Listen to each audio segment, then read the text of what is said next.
Hello friends, welcome back to my YouTube channel. कैसे हैं आप सब लोग? मैं बिल्कुल ठीक हूँ एंड आई होप आप सब लोग भी स्वस्थ होंगे और बहुत ही मस्त होंगे। तो आज की वीडियो में हम बात करेंगे द पावर ऑफ वर्ड्स, यानी दिन भर में हम जो वर्ड्स यूज़ करते हैं वो कितने पावरफुल हैं, उनमें कितनी एनर्जी होती है, कैसे कोई भी एक सिंगल वर्ड जो है वो आपकी लाइफ में ब्लेसिंग्स को क्रिएट कर सकता है और कोई भी एक सिंगल वर्ड जो है वो आपकी लाइफ में प्रॉब्लम्स को क्रिएट कर सकता है, आपकी लाइफ को डिजास्टर बना सकता है। तो मैं 2-3 एग्जाम्पल दे के आपको अच्छे से समझाने की कोशिश करूँगी, तो वीडियो को एंड तक जरूर देखना। और अगर मेरे वीडियोस आपके लिए हेल्पफुल हो रहे हैं तो लाइक, शेयर और सब्सक्राइब करना बिल्कुल मत भूलना। तो चलिए वर्ड्स की बात करते हैं। तो ये जो वर्ड्स होते हैं, जब भी हमारे अंदर से कोई वर्ड निकलता है तो उसके साथ उसका क्या निकलता है? साउंड निकलता है। हर एक वर्ड का अपना एक पर्टिकुलर साउंड होता है और आपको पता है सभी साउंड्स की क्या होती है? वाइब्रेशंस होती है। और वाइब्रेशंस आपको पता है लॉ ऑफ अट्रैक्शन किस पे काम करता है? वाइब्रेशंस पे काम करता है। जिस तरह की वाइब्रेशंस हमारी होएगी उसी तरह की चीज़ों को हम क्या करेंगे? हमारी लाइफ में अट्रैक्ट करेंगे। तो अगर आपको वाइब्रेशंस को डिटेल में समझना है, आपको नहीं पता है वाइब्रेशंस क्या होती है, तो मैंने सेपरेटली इस पे वीडियो बनाया है, मैं यहाँ पे लिंक दे रही हूँ, प्लीज़ आइए देखिए। ये आपको लॉ ऑफ अट्रैक्शन को समझने में बहुत ज़्यादा हेल्प करेगा। ठीक है, तो अब क्या होएगा? कोई भी वर्ड जो है उसका साउंड निकलेगा, उससे वाइब्रेशंस निकलेगी और उससे क्या होगा? वो वाइब्रेशंस अब एक दूसरे से एक्सचेंज होएगी वर्ड्स के थ्रू, तो वो एक वाइब्रेशन बहुत बड़ी वाइब्रेशंस में क्रिएट हो जाएगी और वो जिसके लिए यूज़ हो रही है उसकी लाइफ में उस तरह की चीज़ें आने लगेगी। फॉर एग्जाम्पल, मैं अभी आपको बोलूँ कि यार आज कुछ अच्छा नहीं लग रहा है, आज मैं थोड़ी सैड हूँ, आज मुझे कुछ अच्छा नहीं लग रहा है, तो चाहे मैं 10% ही सैड थी, अब ये बोल के मैं 30% तक हो चुकी हूँ, मैंने वो वाइब्रेशंस क्रिएट कर ली। अब मैंने आप लोगों को बोला तो आप सबकी वाइब्रेशन मुझे मिलेगी कि आज ये कुछ ठीक नहीं है, आज ये सैड है। ठीक है, तो इस तरह से जो मेरा ग्राफ था वो 10 से 30 से वो 80 to 90% तक पहुंच जाएगा और फिर और ज़्यादा सैडनेस और ज़्यादा परेशानी जो है वो मैं अपनी लाइफ में उस वाइब्रेशंस के थ्रू अट्रैक्ट करूँगी। इसीलिए कभी भी नेगेटिव वर्ड्स को यूज़ नहीं करना चाहिए, चाहे लाइफ में कैसी भी सिचुएशन हो। जैसे कि आप वेट लूज़ करना चाह रहे हैं, आप कोशिश कर रहे हैं, आप डाइट पे हैं, आप एक्सरसाइज कर रहे हैं, लेकिन आप करते करते रेगुलरली क्या बोल रहे हैं? यार होता नहीं है, मुझसे नहीं होता, मेरा नहीं होता, मेरी बॉडी पता नहीं क्या है, मुझसे नहीं होता, मुझसे डाइटिंग नहीं होती, मुझसे एक्सरसाइज नहीं होती। नहीं बोलना है। अगर वो नेचुरली हो भी रहा है तो वो रुक जाएगा, क्योंकि यूनिवर्स नहीं समझता कि आप वो ऐसे ही या मजाक में बोल रहे हैं। वो जस्ट आपके वर्ड्स की जो वाइब्रेशंस है उनको कैच करता है।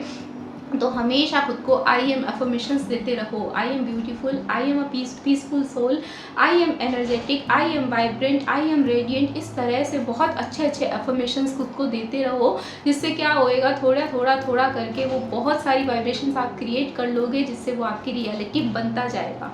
ठीक है, तो अब यहाँ पे एक और एग्जांपल मैं आपके साथ शेयर करती हूँ। एक लाइफ कोच है अंजना रिटोरिया, तो वो जब अपनी स्टोरी शेयर कर रही थी तो वो बताती हैं कि वो एक क्रिएटिव डायरेक्टर है, तो कैसे एक वर्ड को बार बार यूज़ करके उन्होंने अपनी पूरी लाइफ में एक बहुत ही प्रॉब्लमेटिक सिचुएशन को अट्रैक्ट कर लिया था। तो वो एक क्रिएटिव डायरेक्टर है मीडिया हाउस में, प्रोडक्शन हाउस में।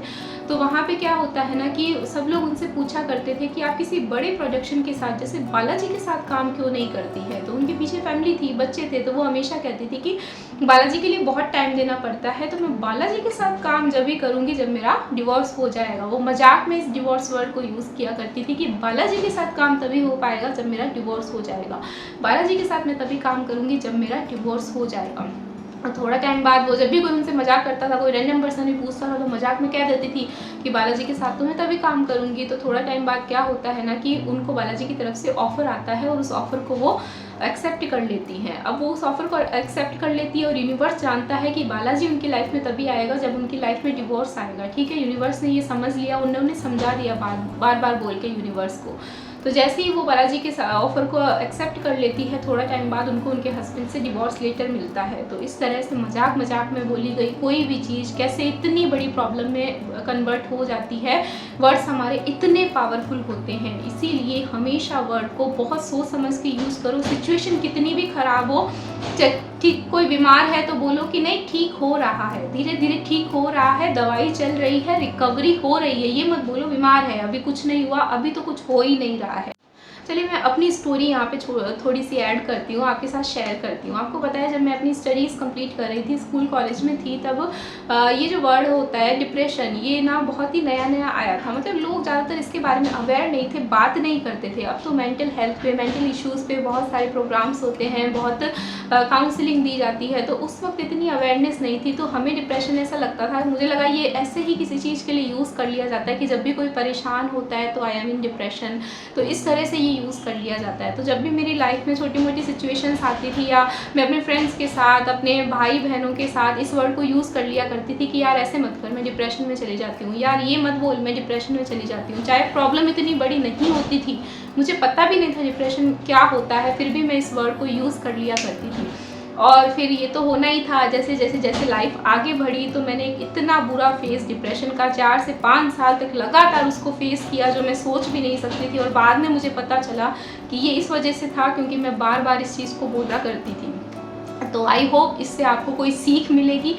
आप मजाक में भी किसी के लिए बुरा ना बोलेंगे, ना अपने लिए बोलेंगे। जब आप किसी और के लिए बोलते हैं तो भगवान ये नहीं समझता कि आप सामने वाले के लिए बोल रहे हैं। भगवान उस एनर्जी को कैच कर लेता है, और वो एनर्जी अगर आप पे आ गई तो ये तो बहुत ही बुरा हो जाएगा फिर। इसीलिए अपने वर्ड्स को हमेशा सोच समझ के यूज़ किया करो। So this is all the power of words. I hope आपको अच्छे से समझ में आया होगा।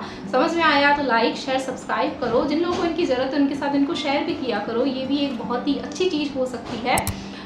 तो वीडियोस को देखने के लिए, मुझे देखने के लिए आपका बहुत सारा शुक्रिया। Bye bye, have a nice day.